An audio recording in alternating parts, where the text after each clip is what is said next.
आवश्यकता से अधिक सोचना आज आम बात है। अधिकांश लोग आपको ऐसे मिलेंगे जो करते कुछ नहीं है लेकिन सोचते बहुत ज़्यादा है। आइए, आपको जितना भी विकसित लोग हैं, विकसित राष्ट्र है, ये समस्या आपको वहाँ देखने को मिलेगी। यानी आप कह सकते हैं कि जो विकास है ये स्ट्रेस का अधिक सोचने का समानुपाती होता है। जितनी अनुपात में आप विकास करेंगे उसी अनुपात में आप अधिक से अधिक सोचेंगे। तो आप कह सकते हैं क्या हम विकास नहीं करें? ये नहीं, ऐसा कुछ भी नहीं है। जब आप कोई भी कंपनी का प्रोडक्ट तैयार करते हैं तो उससे जो डस्ट निकलती है उसका भी तो रख रखाव, उसको भी तो एक जगह वैसे स्थान पर रखना चाहिए जहाँ कि उसको डिस्ट्रॉय किया जा सके, न कि उसको ऐसे स्थान पर छोड़ दें कि ये जो प्रोडक्ट तो बना ही रही है कंपनी, उससे तो लोगों की सुविधा बढ़ रही है और वो कहीं न जाकर एक पॉल्यूशन के रूप में आपको हानि पहुंचाए, प्रदूषण बनकर। तो इसी तरीके से ठीक हमारी आपको विकसित लोगों की और या विकसित राष्ट्र की कहानियां हैं, जहां आप सुने होंगे कि यूएसए में यानी अमेरिका में अधिकांश लोग स्ट्रेस का शिकार है। इसका कारण क्या है? वहाँ की दिनचर्या और वहाँ की जो माहौल है, अमेरिका एक विकसित राष्ट्र है और वहाँ की जो दिनचर्या है लोगों की बहुत ही व्यस्त रहती है। और व्यस्त इस कदर रहती है कि लोग को अपने आप पर ध्यान देने का वक्त भी नहीं मिल पाता है, जिसके कारण लोग दिन प्रतिदिन स्ट्रेस में चले जा रहे हैं। लोगों को ये मालूम नहीं है कि स्ट्रेस किस कारण से आती है। और स्ट्रेस एक रूप है, आप जब आवश्यकता से अधिक सोचते हैं वही स्ट्रेस में परिवर्तित होती है। तो आवश्यकता से अधिक कैसे नहीं सोचें? शायद मुझे लगता है कि इसके दुष्परिणाम को आप जान जाएंगे तो आप सोचना बंद कर देंगे। ये भी मैं आपको बता दूं कि एक आंकड़ा है कि मनुष्य अपने जीवन का, जो एक साधारण मनुष्य है, मात्र 4% उपयुक्त समय जो सोचना चाहिए उसमें लगाता है। 7% से जब अधिक आंकड़ा आता है तो वो लोग वैज्ञानिक बन जाते हैं। आप समझ सकते हैं, आप एक लिस्ट भी बना सकते हैं। आप एक लिस्ट बना लीजिए कि आपको जो बोलना चाहिए या जो सोचना चाहिए, जो आपको सोचना चाहिए सुबह से शाम तक का, आप उसमें से कितने जो सोचने वाला है वही सोचते हैं, कितनी बातें जो आपको नहीं सोचने वाली है वो सोचते हैं। आपको मैं जो अनुपात बता रहा हूँ, जो रेशियो बता रहा हूँ, वही आपको देखने को मिलेगा। समझे? तो फिर हमको आवश्यकता से अधिक सोचने की क्या आवश्यकता है? जो भी सोचे उपयुक्त सोचे। फिर इसका देखिए, आपको मैं नुकसान समझा रहा हूँ। एक उदाहरण आप लीजिए, आप ही कोई एक गिलास पानी ले लीजिए, चाहे कोई भी वस्तु जो 100-200 ग्राम का वजन का हो, उसको रखिए। 5 मिनट तक आप उसको हाथ में अपना लेकर के खड़ा रहिए और अपने नोटबुक पर नोट कीजिए कि आप कैसा महसूस कर रहे हैं। क्या कोई आपको कोई दिक्कत हो रही है या आपको उसे कोई फर्क नहीं पड़ रहा है? फिर आपको 10 मिनट तक आप उसको रखे रहिए, फिर उसको आप नोट कीजिए।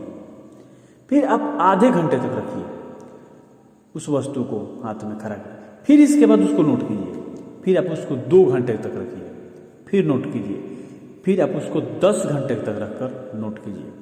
आप इन सारे कंडीशन में पाएंगे कि जब आप 5-10 मिनट तक आप रखे थे तो आपको कोई असर विशेष नहीं हुआ था, मतलब आपको कोई दिक्कत नहीं हुआ था आपके हाथ को।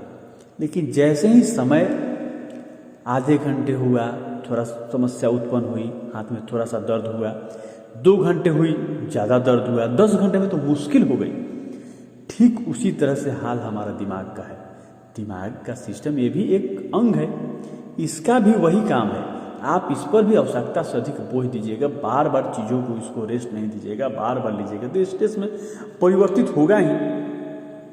तो आपको इससे बचने के लिए आपको अधिक से अधिक बार किसी भी बिंदु को जो आए उस समय उसको सोचे, इससे अधिक उसको सोचने का प्रयास न करें।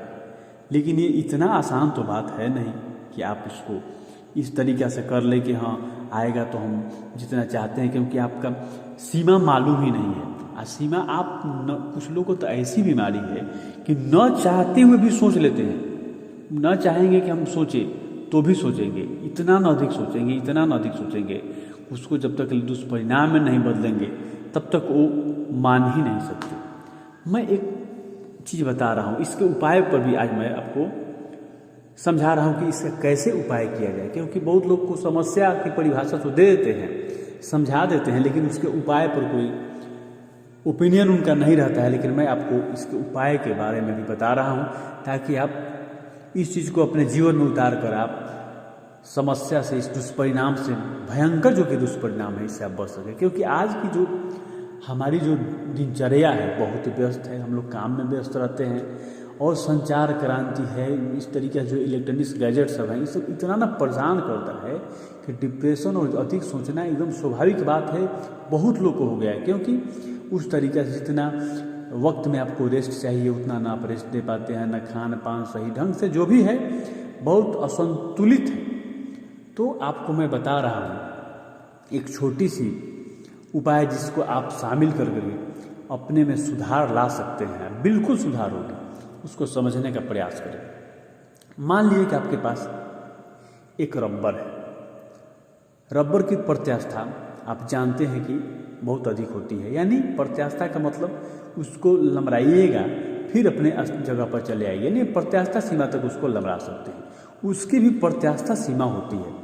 प्रत्यास्था सीमा क्या होती है कि वैसी सीमा तक जहाँ तक आप लमराएं तो पुनः वो अपने जगह पर खींचे तो अपने जगह पर पुनः वापस आ जाए। ऐसा ना कि आप प्रत्यास्था सीमा से अधिक जब आप खींचेंगे तो रबर का जो वास्तविक स्वरूप है वो बदल जाएगा, यानी अपनी वास्तविक जो लंबाई है, जो उसकी मूल लंबाई है जिसमें वो स्वरूप में दिख रहा था वहाँ तक वो नहीं आएगा, उससे वो बड़ा हो जाएगा, यानी उसमें आपको स्वरूप में अलगाव, आपको बदलाव दिखाई देगी। तो आप इससे कैसे बचेंगे समझिए। मान लीजिए कि आपने 5 मीटर का एक रबर ले लिया और उसको 7 मीटर एक कमरे में, जहाँ की 7 मीटर मात्र जगह ही है, कितना आप उसको खींचेंगे? 1-1 मीटर दोनों तरफ से खींचेंगे, 2 मीटर आप मात्र खींच सकते हैं, जो कि प्रत्यास्था लंबाई के अंदर ही होगी। आपको लग रहा है कि इस परिस्थिति में क्या रबर को कोई नुकसान हो सकती है? कभी नहीं, क्योंकि उसको खींचने के लिए हमारे पास स्पेस ही नहीं है ज़्यादा, और जितना हमको आवश्यकता है जितना ही खींचे हैं, जितना उसकी प्रत्यास्था सीमा है उसके अंदर ही खींचे हैं। ठीक दिमाग का भी सिस्टम वैसा ही है। दिमाग को भी आप उतना ही दबाव डालिए, उतना ही उसको मथिए, उतना ही सोचिए, जिससे कि वो अपने प्रत्यास्था जो उसने सोचने की जो सीमा है, जैसे रबर में जो प्रत्यास्था सीमा है उसी में उसको दिमाग की जो सोचने की जो सीमा है उस सीमा के अंदर ही रहे। आप इतना ना सोच लेते हैं, इतना ना सोचते हैं कि आप डिप्रेशन का शिकार हो जाते हैं, आप मानसिक रोगी हो जाते हैं। और ये आप चाह कर भी ऐसे नहीं कि हाँ हम नहीं सोचेंगे तो आप उस पर बहुत बड़ा विजय प्राप्त कर सकते हैं, बिल्कुल नहीं। नहीं सोचेंगे तो और सो जाएगा। एक दिमाग की बहुत बड़ी खासियत है। तो आप इसके लिए, जैसे मैंने उदाहरण आपको दिया कि उस रबर को स्पेस नहीं दे करके प्रत्यास्था सीमा के अंदर रखा गया, ठीक दिमाग को दूसरे जगह कांस्टेंट करके, एकाग्रता बना करके आप उसको सोचने की सीमा के अंदर ही सोच सकते हैं। ये कैसे होगा? ये आपको ध्यान से होगा, योग से होगा। अब कहिए कि कौन सा योग, कौन सा ध्यान, ये आपको मैं अगले वीडियो में बताऊंगा। आप इसके लिए इंतज़ार करें, मैं अवश्य बताऊंगा। और इसका कोई और दूसरा उपाय नहीं है, नहीं तो आपको मेडिसिन लेना पड़ेगा। अंततः आप जान लीजिए कि यूएसए में, अमेरिका में इतना लोग स्ट्रेस का शिकार है। माना जाता है कि आंकड़ा में कि 30 से 40% लोगों के पास पॉकेट में डिप्रेशन की गोलियां होती है। आप ऐसा न करें कि आपके भी पॉकेट में डिप्रेशन की गोलियां हो, और मेरे वीडियो का इंतजार करें कि किस योग, किस ध्यान से इससे बचा जा सकता है। धन्यवाद।